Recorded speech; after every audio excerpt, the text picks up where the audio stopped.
Happy birthday to you.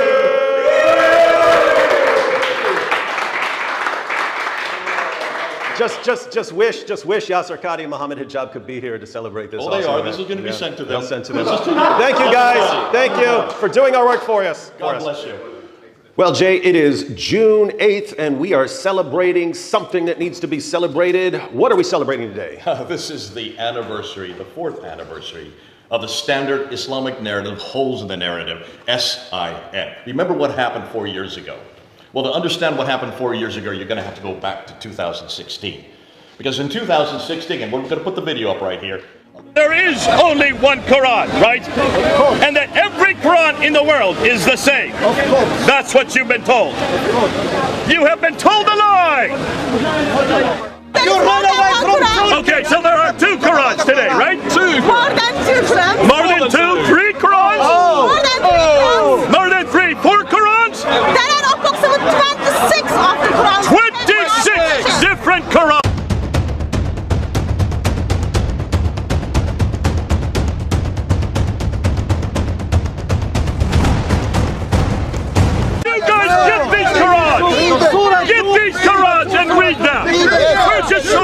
Oh, go ahead, start throwing things out. It says they were anointed. Two different readings. It's the same thing. Look, it's the same. And which has the difference is between Papa and Dama. Read it again. حتى يقول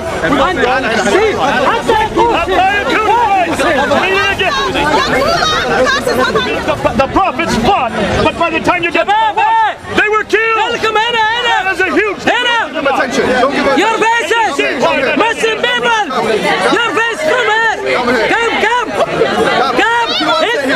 You better go. We're going to make it more and more difficult for you. a little girl, maybe about 5'2", came across not 1, not 2, not 4, 26 different Qurans. I remember. Remember that? Mm-hmm. And we went down to Speaker's Corner and held them up. And who was standing there, right there, filming us, but Mohammed Hijab. Now remember what happened. After he saw what we were doing, he went outside the group and he said, all Muslims, come to me. Huh. Don't look at what they're showing you. Don't listen to what they're saying. I'll explain it to you. This is June of 2016. Wait. Is this the same Mohammed Hijab who've been going around telling everyone about the perfect dot for dot, letter for letter preservation of the Quran? That's that it. guy? Now, why does he have to say that? Why is it perfectly preserved? Because the Quran says that in chapter 85. Chapter 85, verse 21 and 22. But it's not just that. It says it has never changed. That's in chapter 10, verse 15, chapter 18, verse 27. And why does it never change? Because Allah himself guards it in chapter 15, verse 9. So don't get upset with Muhammad Hijab. He has to say that.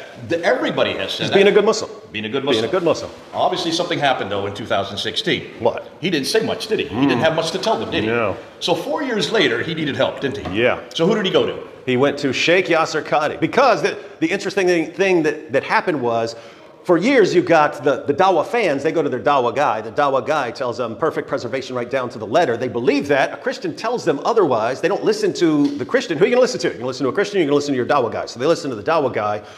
And that went back and forth until it was actually put in their faces. And what's amazing is these same Dawah fans will go back to their Dawah guy. Hey, you said perfect letter for letter, dot for dot preservation, but she actually showed us the copies. What's going on here? They keep going to him, and eventually he had to solve the problem. Why him specifically? Because he is the only one that's got a doctorate from Yale University on this very subject. He literally wrote the book on the sciences of the Quran. 1995, he got his doctorate. So we're now in 2020. So we're talking about 25 years later. He should know what he's talking about, don't you think? And his dad, Mazhar Qadhi, was one of the people who popularized. I have Dawah books by Mazhar Qadhi saying there has never been one letters difference between any two Qurans in the history of the Quran. So he was raised, Yasir Qadhi was raised to believe this. And he said it many times. In fact, we're going to show you right here a clip of where he's saying it over and over and over again. Now, their Quran is exactly the same. The Quran shall remain uncorrupted, untouched, and unchallenged until the day of judgment. So he comes to him hoping that maybe he can answer. And you phoned me up and says, Jay, you got to watch this. But you didn't know what was going to happen, did you? I didn't know what was going to happen. And we were shocked by what happened. What happened next? That was one of the greatest moments in the history of Dawah. Apologetics, polemics, everything all rolled into one. This was Mohammed Hijab trying to, he really seemed to think that Yasir Qadhi is going to fix all of this. Yeah. I'm talking to Yasir Qadhi. This is the man. He's the expert of the experts. He will explain how somehow there's just one Quran. He's going to make it clear. So what did he do first? He He put out his hand. Remember, he put out his hand. He said, listen, this is a blank sheet of paper. Tell me, blank mushaf. which one? Which is the one that you're going to put on there? Which is the one that's the eternal Quran? Yeah. Which is the one that was revealed to Muhammad? Which is the one that Uthman wrote in 652? Tell me, which is it? The Hafs? Is it the Warish? Is it the Hikzai? Before he could answer, before he could stop his sentence, what did Yasir Qadhi say? Said, it's not an easy question. That's right. Which it should be. If there's one Quran perfectly preserved, that should be the easiest question in the history of humanity. And it wasn't. But yeah, you saw in that interview, Yasir Qadhi basically begging Mohammed Hijab to stop. Off the camera. Remember stop that? it. Yeah, I'll talk to you afterwards. Please stop. This is not wise, Yaqi. It's not wise. They're going to be hearing this out there. They're going to be hearing all of this. If I were to give you a blank mushaf, yeah, and tell you to write what is munazzal verbatim from Allah into that mushaf with no human interference, would you write something which corresponds? It's not an easy answer. It's not an easy yes or no. It is enough for the Muslim to believe that the I think Quran this should is be an easy yes or no, though. Yes, Qadhi. I have to. Okay, very, very well. So, yeah, Mohammed, after we get off this phone call, me and you, let's have a number of discussions. No problem. I'm very open with advanced students. But these issues should not... Look, it is Kalamullah, what is going to be written. It is Kalamullah. It is what would you write? You're pushing me. You will not find one lecture of mine about this issue. It should never be brought up in public. And I don't like these idiots, and they are idiots, wallahi, because they're the ones who caused this. In this issue, they're utter idiots who did something haram. And I don't like saying this. This is not something you discuss amongst the masses, ya akhi. It's not wise. You don't understand qira'at. Let it be. And this is when, just by Mohammed Hijab continuing to press him, because Hijab clearly thought, no, I need to keep pushing. I need to keep pushing. Then he'll explain how all this fits together, and there's only been one Quran. And just didn't work. And Yasir Qadhi ends up admitting. Before that, what did he say first? He said, remember, Al-Jazari, who is the world authority on the Qira'at, he wrote 80 books in the 1500s, and he never came to any conclusion. For the last 1,000 years, he said, the Muslim scholars don't know what to do with this question. If they don't know what to do with this question, what do you think I'm going to have to do with this question? And then he said one interesting thing. When he says, well, this should be an easy question. Is this what happened to you when you were at Yale University? Did you have a crisis of faith? He said, no, not a crisis of faith, crisis of knowledge. And then he did a very interesting thing. He held the Quran up, and he says, we have a respect for this Quran. We have a red line beyond which we don't go. There are certain questions we don't ask of this book. But at Yale University, there are no red lines. Yes, the non-Muslim scholars don't have those lines. And what did he say about the Western scholars? He said, he said, as Muslims, when we raise a question and someone gives us an answer, we just accept it. Right. And he said, the Western academics, they'll keep pushing. And then he made this amazing admission. He said, and we know they're right because they're quoting our sources. So he's acknowledging that Muslims are accepting answers on why they have all these differences in the Quran. What did he say about Muhammad Hijab? He said, you in the East are looking at you as if like the emperor with no clothes. Oh yeah, yeah. You've got a real problem in here. Yeah. In a Muslim environment, there's always some respect that we have for the Quran. We should. In a Muslim environment, we'll press a little bit and then we'll say, okay, khalas, sami'na wa ata'na. And that's great, alhamdulillah. When you go to academia, they don't have that red line. And they're going to just, the famous story of the emperor with no clothes. They're going to just point out, no, that doesn't make any sense. Well, that's not true, and this and that. And they'll bring issues, which I'm not going to mention explicitly, that you know are true because they're in your own books. They're not inventing anything new. Yeah. Then he gave his classic line. What was the classic line? The standard narrative has holes in it. Okay, David, what standard narrative? Yeah, it's interesting because a lot of us in apologetics, we started using that phrase to make fun of the idea of the perfect preservation, as if we're talking about the perfect preservation of the Quran. He's saying there are holes in that narrative. That's not. He was arguing much more extreme. He was talking about whether Muslim scholars actually have some sort of explanation of these different Qurans in terms of ahruf and kirat and so on. And he's saying Muslim scholars accept these answers, but if you listen to the Western academics and you figure out they're actually quoting your own sources to show that your explanations don't work, standard narrative has holes in it. Standard what narrative? The standard Islamic narrative. Sin. It's very clear to you and to every single very advanced student and specialist that the standard narrative has holes in it. That's what I'm going to say. The standard narrative does not answer some very pressing questions.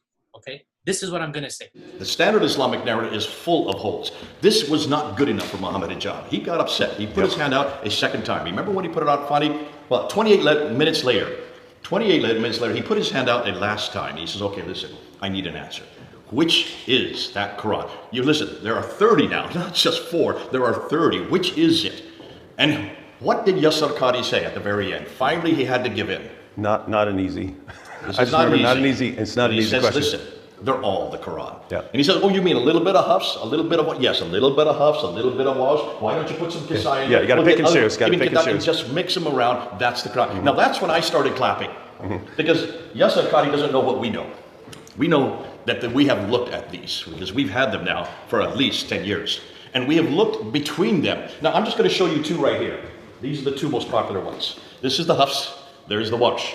This is memorized by about 3% of the world's Muslim population. This one here is memorized by 93% of the world's Muslim population. This is the one that's now the standard for us today. Why? Because of what they did in Cairo 100 years ago. What did they do in Cairo 100 years ago? Oh, they tried to standardize the Quran. And Why? I think they spent 7 years working because of the differences. Because of the high school the high school students who came, and they were coming to class and they were supposed to write standardized tests, but every one of them had 30 different answers. So they went to Muhammad ibn al-Hussein al-Haddad and they asked him to just choose one. He chose this one.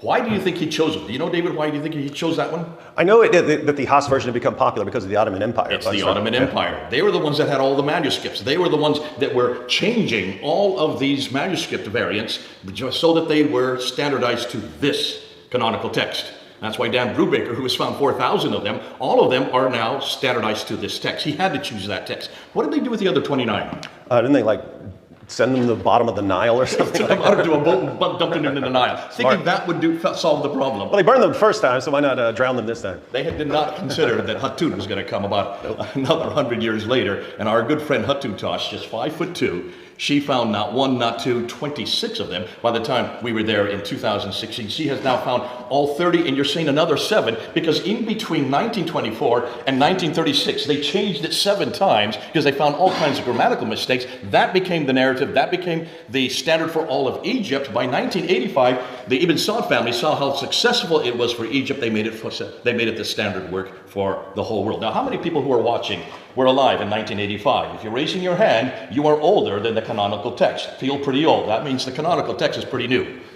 That happened on June 8th, 2020. What then happened? Hijab took his. First, they started editing it and taking those parts out. Then Hijab took his version down. Yasir Qadhi took his down. 2 weeks after this went up, all the comments. Did you look at the comments, David? Oh, it was Muslims saying this is destroying our faith. What are you doing here? I'm leaving Islam. Hundreds of Muslims. I'm leaving Islam, and my blood is going to be on your shoulders. They had to shut down those comments within 2 weeks. Yeah, so they shut down comments. Then one of them edited that part out of the discussion. So you went in there and that part was out.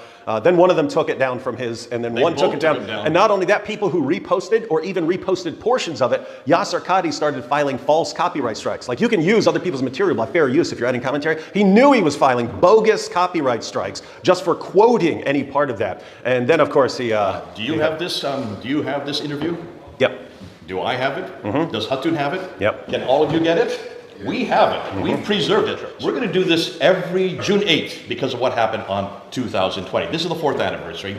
But I want to then now go back to what happened on November 26th in June 2020. Obviously, Yasir Qadhi was having great problems because he had to delete that off his site. He could not respond to that. Till today, he's still not been able to respond to that. Who did he go after? Why did he go after you, me, and Dan Brubaker? Because he likes us so much? Yeah. I have rarely come across somebody who is more vulgar, vile, foul-mouthed, noxious, repugnant, depraved excuse of a preacher. I'm starting to think that Dr. Qadhi really doesn't like me. Yeah, well, he does. I mean, he called us this word right here. Ultra-crepidarians. We were called the ultra-crepidarians. He called us a lot more than that. I think he called me a repulsive, repugnant, evil, vile jerk. That's right. And a lot of other things. But yeah, ultra-crepidarians, that was the good one. This is the word. You all know what this means? Ultra-crepidarian, that's the word. Look it up. Ultra-crepidarian. Ultra-crepidarian is a person who not only speaks outside of his area of expertise, he speaks way out of his league, but he also feels the need to announce to the world that he is an utter idiot. You all know what this means? Somebody who knows nothing about what they're talking about. Who do you think is the ultra-crepidarian here? It looks like Yasir Qadhi, who knew nothing, who would not answer the question, and he said, "Don't turn off the cameras and talk to me afterwards. We'll do a deep dive." Remember he said that? We'll do a deep dive. And for 25 years, he said, "I've never even ever talked about this ever since he got his doctorate." So here's the man who doesn't know how to answer this question. He's saying that for 1,000 years, none of the scholars can answer, and he's calling us the ultra-crepidarians. And not the entire ummah who believed the lie, not Mohammed Hijab who thought there was going to be some great explanation. It's just amazing because we were the ones who were saying it all along. We were the ones who were right the entire time. And you had Muslims who knew about the differences in the Quran, but who were lying about it. And then you had the Ummah and the Dawah guys who didn't know about it. They're all ignorant. We were right the entire time. At the end of the day, when they finally admit we were right the entire time, we're the dumb ones and we're the bad guys. You know, we have a little thing, the saying when we're little kids, I'm the rubber, you're the glue, bounce off me and stick on you. It looks like it's bounced right off us, right back onto Yasir Qadhi, right back onto Mohammed Hijab. Now, we're going to do something right now. We're going to celebrate. This is the 4th anniversary, folks. We're going to eat a little bit of our cake. We have a little bit of our cake.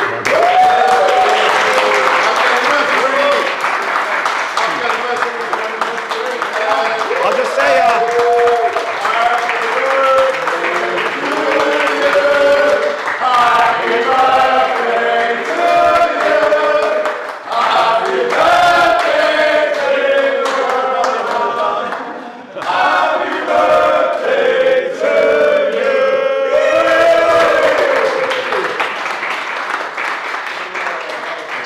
just wish Yasir Qadhi and Mohammed Hijab could be here to celebrate this. Oh, they are. This is going to be sent to them. They'll send to them. Thank you, guys. Thank you for doing our work for us. God bless you.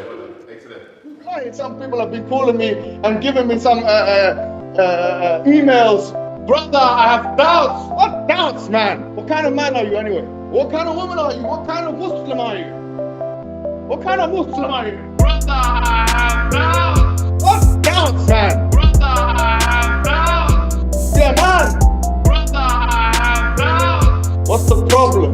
Brother, I have doubts. Quiet, man. Brother, I have doubts. What doubts, man? Brother, I have doubts. Yeah, man. Brother, I have doubts. What's the problem?